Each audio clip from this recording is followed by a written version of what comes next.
Well, now you've done it. You've got a tattoo. Congratulations, it's a wonderful thing. The next thing I'm going to do is I'm going to put a medical quality sterile bandage on it, and we're going to wrap it up for at least a couple of hours. That way you don't ooze on anybody else and they don't walk up to you and go, oh my God, is that blood? Ah! And you know, we don't want that. So we're going to protect your tattoo from the public and the public from you. What you're going to want to do afterwards is go home or to your hotel room, whatever you're doing, and give it at least 2 hours. And if you're getting this tattoo late at night, you might want to leave the bandage on overnight. If you do, that would be because it might ooze. If it's a big tattoo, it's going to ooze for a few hours. Then please sleep in some kind of either long sleeve shirt or pajamas, something that's going to cover you in case that bandage comes off. Now, if it's oozing, it's white blood cells coming out with a little bit of pigment, exudate, lymph, and that will stick you to the sheet if you sleep naked. So if you sleep in a shirt, now for instance, if you got a tattoo up here, you're sleeping in a shirt, if the bandage comes off and it sticks to the shirt, what you can do is get in the shower, get the shirt wet, and the shirt will come off because the white blood cells will dissolve. If you don't do that and you're sleeping naked, believe me, you're going to stick to the sheet, and then when you roll over, you're going to wake up screaming because you have stuck to it.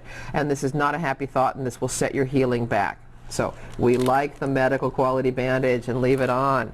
If a tattoo artist uses plastic wrap or cling film on top of your new tattoo instead of a bandage, they're creating an environment underneath where bacteria can flourish. Not a good idea and not adequate. So once you have the bandage off, what you're going to want to do is wash it with antibacterial soap and your fingertips, because there's going to be a certain amount of exudate, white blood cells and lymph, that has oozed out of the tattoo.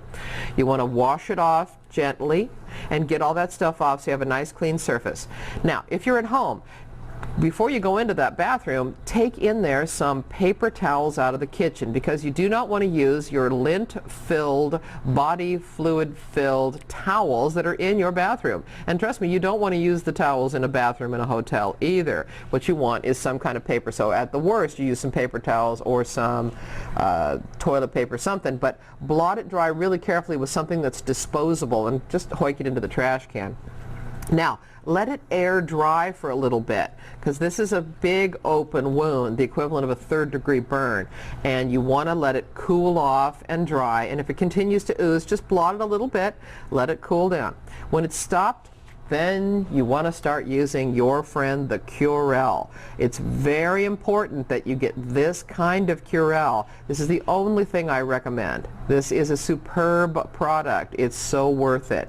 Fragrance-free is the important thing. You got to see that on the package. If it says original formula, it's full of perfume, and rubbing perfume into your open wound is not smart.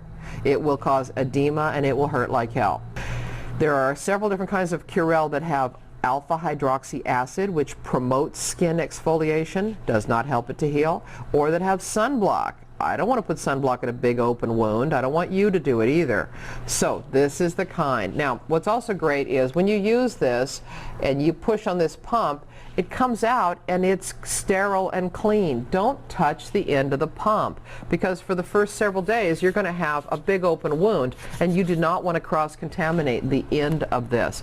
Now, when you put this in, you want to put a small amount and rub it all the way in.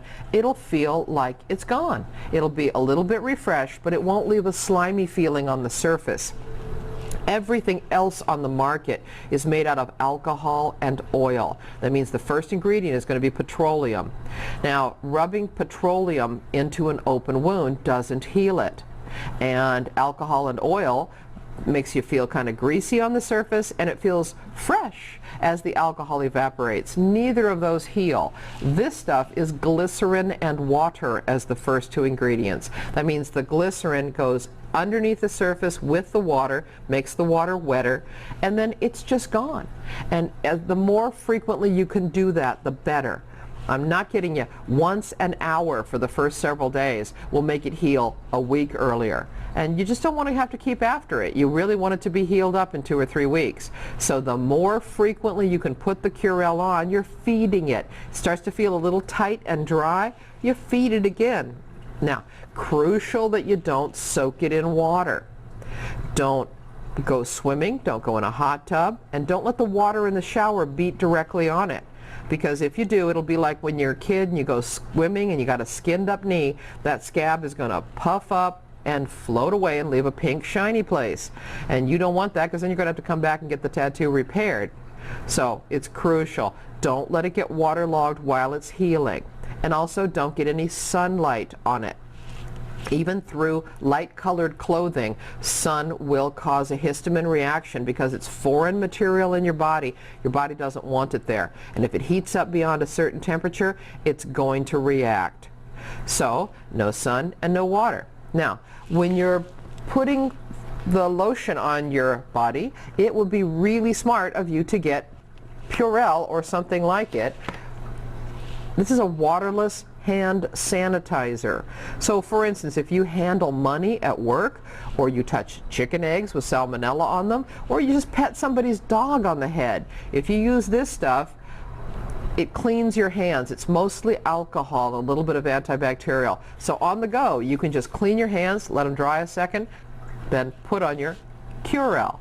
Now, if you put Purell on your fresh tattoo, believe me, it'll be the only time you do it, because this is almost pure alcohol and it will really sting. So don't make that mistake. Clean your hands and then put it on.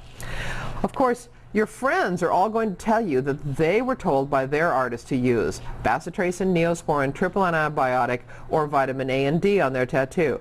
Those things are just petroleum jelly. They smother the healing, and after about 3 or 4 days, they make it set up a big, chunky scab. There is no infection present, and none of those things have any healing value unless there's an infection that they're stopping. So you don't want to use a petroleum-based product. You want one that's going to let your tattoo breathe and heal.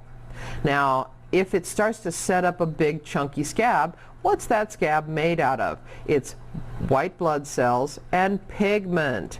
When that scab comes off, your tattoo cannot be as bright as it should have been because it's not there anymore. The pigment has gone away. So your whole idea with this Purell is to moisturize it so much, frequently and very sparingly, a small amount, very frequently.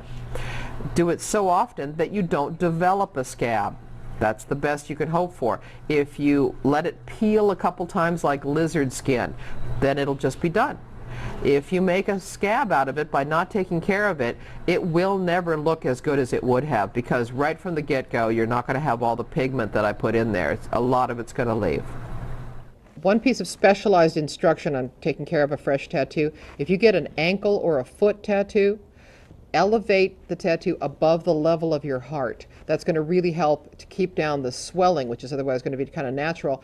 That way it'll flow up your leg and it won't be just throbbing down there, and it won't be hard for it to heal up.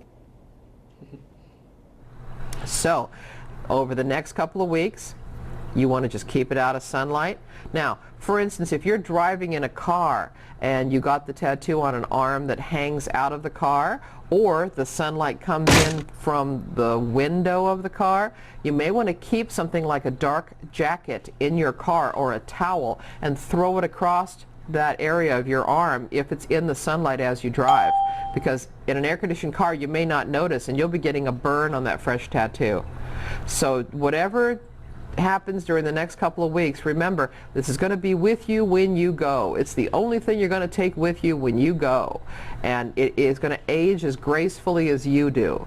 So please take good care of it over this next couple of weeks so that you have a thing of beauty that will last forever.